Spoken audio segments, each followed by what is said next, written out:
జరిగిన దాడి ఏదైతే ఉందో అదే అంశంపైన మనతో మాట్లాడిన కొంతమంది నేతలు ఉన్నారు. చెప్పండి అన్న, ఏం జరిగింది అసలు ఆ రోజు? దాడి ఎట్లా జరిగింది? నా పేరు బైరు అనిల్ కుమార్. నేను 141 డివిజన్ ప్రధాన కార్యదర్శిగా సెకండ్ టర్మ్ నుంచి పనిచేస్తున్నా. నేను పక్కా టీఆర్ఎస్ అభిమానిని, టీఆర్ఎస్ పనిచేసేవాడిని. అయితే అన్న, నాకు కావాల్సి ఒకటే, ఇప్పుడు నాకు కార్పొరేటర్ని గౌరవించడం లేదు కాంగ్రెస్ గవర్నమెంట్లో. అతను ఎవరో తెలియదు. కాంగ్రెస్కు కూర్చొని పదవుల ముందు కూర్చొని మా కార్పొరేటర్లు ఎలక్ట్ అయిన పీపుల్కి దే ఆర్ నాట్ రెస్పాండ్. ఒకటి మళ్ళీ వాళ్ళది అహంకారం ఏందో అర్థం కాలే. ఒక బీర్లా ఐలయ్య సార్ ఉన్నారు, అక్కడ మన ఎమ్మెల్యే గారు ఉన్నారు. వాళ్ళకి సీట్ ఇవ్వకుండా వాళ్ళ ముందు కూర్చొని వీళ్ళని అవమానపరచడం జరిగింది. అందులో ఒక కార్పొరేటర్ సునీత అమ్మున్నది, ఇంకో బబిత అమ్మున్నది, ఇంకో అనిల్ కిషోర్ వాళ్ళు ఉన్నారు. వాళ్ళకి సీట్ ఇవ్వకుండా శ్రీనివాస్ రెడ్డి భార్య వాళ్ళు ఉన్నాక వాళ్ళకి సీట్ ఇవ్వకుండా వీళ్ళొచ్చి ముందు కూర్చొని సీట్ వాళ్ళని తన్నేయడం జరిగింది. అంటే ఒక అధికారం ఉన్నామని చెప్పి నువ్వు నీ ఒళ్ళు బలిసి అలా చేసావు అర్థం కాలే. కానీ ఎదుటి మనిషికి కూడా రెస్పెక్ట్ ఇవ్వట్లేదు కదా. కాంగ్రెస్లో చీఫ్ వచ్చిండు, ఆయన కూడా విలువ ఇవ్వకుండా కానీ అనుగా చేరదనేసి ఆయన కూడా చెప్పాడు, సార్ ఎలిమేలుగా సీట్ ఇవ్వండి అంటే ఇవ్వకుండా రఫ్గా ప్రవర్తించడము, మా మహిళల కార్పొరేట్ వెనకబెట్టి నూకడము, అవన్నీ క్లియర్గా పిక్చర్లో కనబడుతున్నాయి. మళ్ళీ అంతా దౌర్జన్యం చేసే అవసరం ఎందుకు వస్తుంది సార్? వీళ్ళకి రౌడీజం ఎందుకు చేస్తారు? మల్కాజ్గిరి కాన్స్టిట్యున్సీ మీద రౌడీజం చేసే అవసరం ఎందుకు వస్తుంది? అంత భయాందోళన ఎందుకు చేస్తున్నారు? వస్తే 10 వ్యాన్లు పోయి సైరన్ తీసుకొని రావాలా? మల్కన పబ్లిక్ అందరు భయపడి ఉరికిపోవాలంటే వాళ్ళ ఏంటి నాకు అర్థం కాని పరిస్థితి ఉంది మల్కాజ్గిరిలో. ఏం జరుగుతుంది అంటే మల్కాజ్గిరిలో భయాందోళన చేద్దాం అంటే ఓటర్ టర్న్ అయిపోతారా సార్? మీ భయాందోళనకి మిమ్మల్ని 52,000 ఓట్ల వెనక్కి తీసుకొని మమ్మల్ని వాపసు పంపించిన దినాలు ఉన్నాయి. గతంలో నేను గెలిపించాను, ఈసారి ఎందుకు కూడా కొట్టారంటే మన భయాందోళన జనానికి. మీరు అంటే ఏంటిది? గుండాయిజం పెరిగిపోయింది. అంటే అధికారులని లిమిట్స్లో పెట్టుకుని పని చేయనీయకుండా, ఇప్పుడు మా డివిజన్కి ₹1 ఫండ్ రానియకుండా ఆపుతున్నారు. అదే మరి మీరు ఉన్నారు, మీ రూలింగ్ ఉంది, మళ్ళీ 2-3 కోట్లు తెచ్చి మా మల్కాజ్గిరిలో 140 చాలా పెద్ద స్లమ్ ఉన్నది. వాటర్ రిజర్వాయర్ లేక ఏం లేక ఇబ్బంది పడుతున్నారు. దానికి సోర్స్ లేకుండా ఇలాంటి పిచ్చి కార్యక్రమాలకి పోగేసి జనాలని పబ్లిక్ అమాయకుల మీద కొట్టిపోయడం. ఇప్పుడు రాము యాదవ్ ఆయన ఫుల్ టైం వర్క్ చేస్తాడు. ఫుల్ టైం వర్క్ చేస్తూనే ఆయనని ఎంతవరకు కరెక్ట్ అండి? అంతగానం కొట్టడం అవసరం అండి? అంత కసి ఎందుకు? అంత ఏం చేస్తాడు అంటే నేను ఏమైనా పార్టీ రానందుక మేమే పోనున్నాం. ఇప్పుడు మేము మా క్యాడర్ పోయినప్పుడు మా కార్పొరేటర్ ఏం చేస్తాడు? మాకు ఇష్టం లేదు. మేము లైఫ్ లాంగ్ అంతా మేము ఆర్ఎస్ దీనికి పనిచేసిన వాళ్ళం. మేము టీఆర్ఎస్కి బీఆర్ఎస్కి పనిచేసిన వాళ్ళం, పక్కా పనిచేస్తాం. ఇప్పుడు లేకపోయినా రేపైనా బీఆర్ఎస్కి పని చేసుకుంటూ ఉంటాం. కానీ వేరే మా పార్టీ మారే మాకు అవకాశం లేదు, మేము మారం కూడా. ఏం చెప్తాము? మాజీ ఎమ్మెల్యే మేనంపల్లికి ఇప్పుడు వారి చేయించిన దౌర్జన్యం ఫోర్స్ వాళ్ళదే ఉంది కదండి.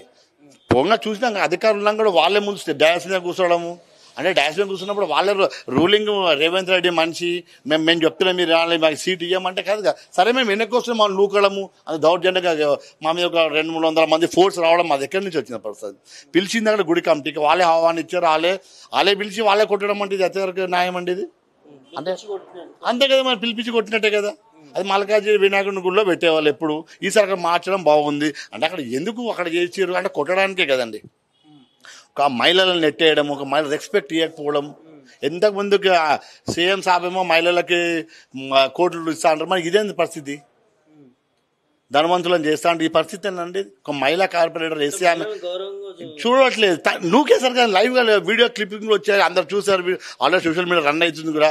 ఒక అల్వాల్ కార్పొరేటర్ బబితాకి చెయ్యి అంతా వాసిపోయిందండి. ఒక అమ్మాయికి, ఒక కార్పొరేటర్ ఆమె ఏజ్ ఆమె ఏంది మొగలు నెట్టడం, ఒక 50 మంది ఆమె నెట్టడం అవసరం? అది అంటే మా ఉండే 33 గుళ్ళు, 33 గుళ్ళలో వచ్చినప్పుడు మా ప్రెసిడెంట్ సెక్రటరీ వచ్చి అంతమంది ఎందుకు జమ్మారు మరి అక్కడ?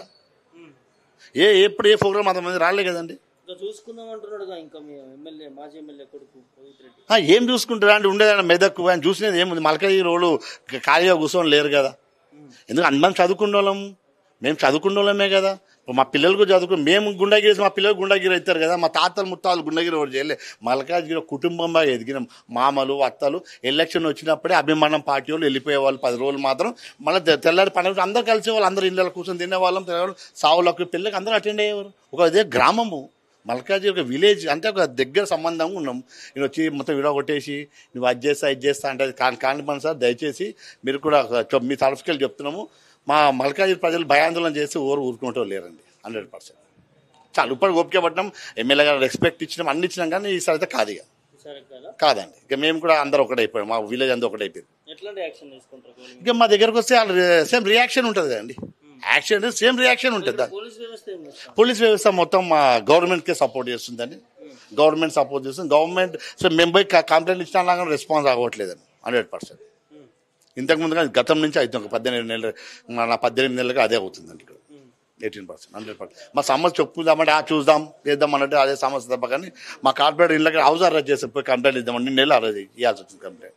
ఇప్పుడు కొట్టిన వాళ్ళు వీడియోలో కనబడి వాళ్ళు తెచ్చి అరెస్ట్ చేస్తే అయిపోతుంది కదా సార్. చేయాలి మరి వాళ్ళ పోలీస్ అధికారిని నెట్టడము తిట్టడము జరిగినాక వాళ్ళని కూడా ఏమనలేకపోయారంటే వాళ్ళ అంటే పోలీసు వాళ్ళకి ఎంత ఇన్సల్ట్ జరిగింది, ఒక డిపార్ట్మెంట్కి ఇన్సల్ట్ జరిగిందని నా ఉద్దేశం సార్. అది నా ఉద్దేశం చెప్తున్నా. ఒక గవర్నమెంట్ అధికారి రెస్పెక్ట్ ఇవాళ ఇవ్వలేదు, ఏం పోరా అంటే ఎంత విలువ. పబ్లిక్ సోషల్ మీడియా అందరూ చూస్తున్నప్పుడు వాళ్ళందరూ కూడా వాళ్ళకి వాల్యూ ఉండదు కండి. పోలీసు అలా ఇంతే అన్నట్టు ఉంటుంది. ఒకప్పుడు పోలీసుల దగ్గర పోవాలంటే రెస్పెక్ట్ ఉండేది. అరే సార్ జరుగుతుంది, న్యాయం జరుగుతుంది అన్నప్పుడు లేదు కదండి, రౌడీజం ఉంది. ఇప్పుడు రేపు పొద్దున పోలీసులను కూడా నమ్మటట్లేదు ప్రజలు. ఇలాంటి వైఖరి చూస్తూ నమ్మటట్లేదు. పోలీసుల దగ్గర పోరు, ఇక ఇలా రాధన్న దగ్గర కూడా సెటిల్మెంట్ చేసుకోవడం, బయట కూడా సెటిల్మెంట్ చేసుకోవడం ఉంటుంది.